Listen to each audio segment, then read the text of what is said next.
Hello everyone, welcome to my new another video. তো আজকের এই ভিডিওর মধ্যে কথা বলবো, আরবিআই একটি নতুন নোটিশ জারি করেছে। এটা হচ্ছে পেটিএম পেমেন্ট ব্যাংকের একদম টোটালি ইন্ডিয়া থেকে নামো নিশান মিটাই দিচ্ছে, ঠিক আছে।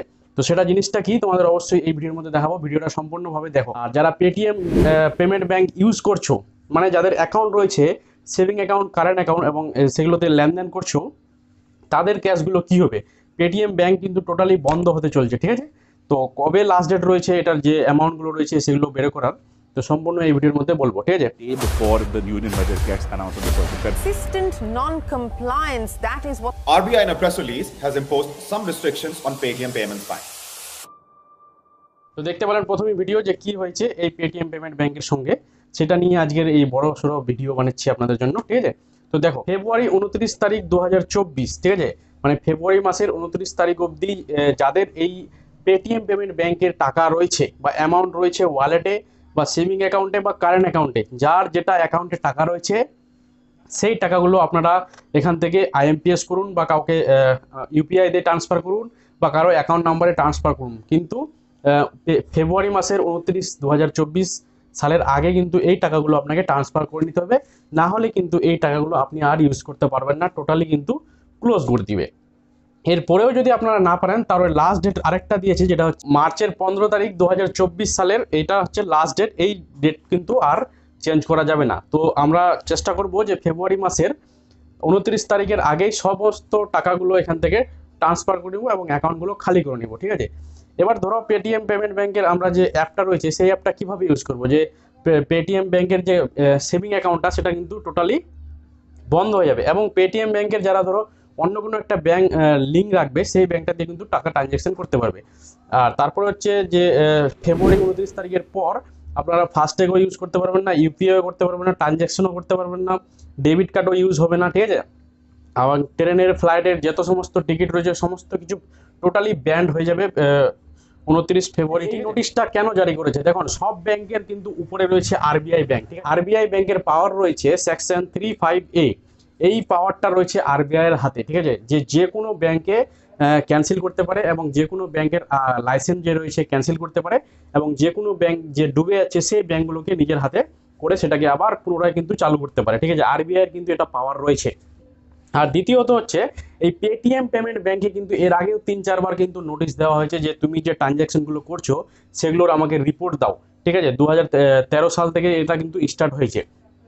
তারপরে যে লাস্ট এটা রয়েছে, এরা কিন্তু ঠিকঠাক রিপোর্ট কিন্তু আরবিআইকে দিতে পারেনি যে হ্যাঁ এত টাকা এত কিছু হয়েছে বা এত কিছু এখান থেকে টাকাগুলো এখান থেকে ট্রান্সফার হয়েছে, এগুলো কিন্তু ঠিকঠাক আরবিআই এর কাছে কিন্তু এরা রিপোর্ট দিতে পারেনি, যার কারণে কিন্তু আরবিআই এর আগেও এনাকে এত টাকা ফাইল লাগিয়েছিল, ঠিক আছে। যেটি উপরে দেখতে পাচ্ছ, এত টাকা কিন্তু তাদের ফাইল লাগাইছিল। এবার লাস্ট ফিনিশিং এ 2024 সালে এদের কিন্তু ফেব্রুয়ারি মাসের 29 তারিখ অবধি লাস্ট কিন্তু এদের টাইম দেওয়া হয়েছে। এই ডেটে যদি এরা ঠিকঠাক রিপোর্ট না পেশ করে, তাহলে কিন্তু পেটিএম এর কিন্তু দি এন্ড করে দিবে এরা, ঠিক আছে। অর্থাৎ আরবিআই ব্যাংক কিন্তু দি এন্ড করে দিবে পেটিএম পেমেন্ট ব্যাংকের।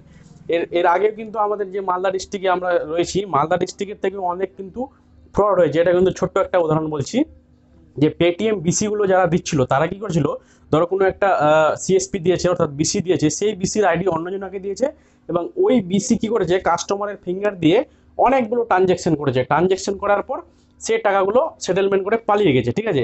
এবার যার নামে বিসি করেছে, সে তো তার নামে কেস হয়ে গেছে। এই নিয়ে আমাদের মালদা জেলায় মিনিমাম 15 থেকে 20 জনার কিন্তু এরকম করেছে, যারাও কিন্তু অলরেডি কেস খেয়ে বসে আছে।